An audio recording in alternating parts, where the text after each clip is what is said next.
Taipogi, kalbant apie laikinuosius darbuotojus, laikinais darbuotojas turi teisę atsisakyti dirbti pas laikinojo darbo naudotoją, pranešdamas laikinojo įdarbinimo įmonėje ne vėliau kaip per vieną darbo dieną pagal šio straipsnio pirmą dalį, mes prie jo prieisim, nustatytos informacijos gavimo dienos.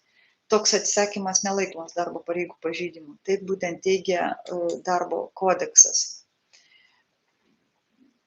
Ką kalba 74 straipsnio pirmas punktas, tai apie kurį minėjau, tai siuntimas dirbti pas laikinojo darbo naudotoją turi būti teiktas laikinajam darbuotojui ne vėliau kaip prieš 2 darbo dienas, nebent laikinasis darbuotojas sutinka konkretaus siuntimo atveju pradėti dirbti anksčiau.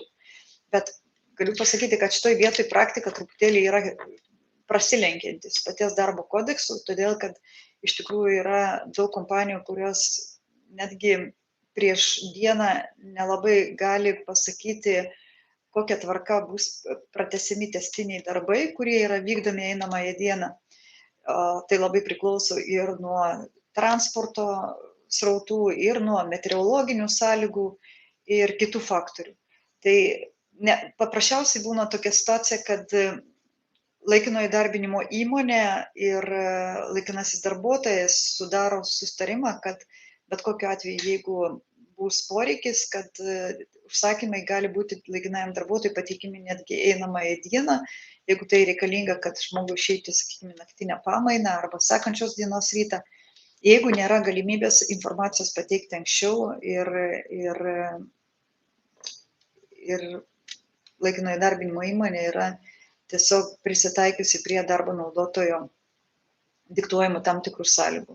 Natūralu, kad darbo naudotojas vėlgi nėra sąmoningai orientuotas, kad būtent pateikti užsakymą paskutinę minutę, paskutinę dieną. Jeigu yra galimybė informaciją pateikti anksčiau, preliminarūs užsakymai yra pateikimi anksčiau truputėlį, kad pradėti ruošti tam tikras komandas ar keletą žmonių, kad laikino įdarbinimo įmonė būtų tam pasiruošusi.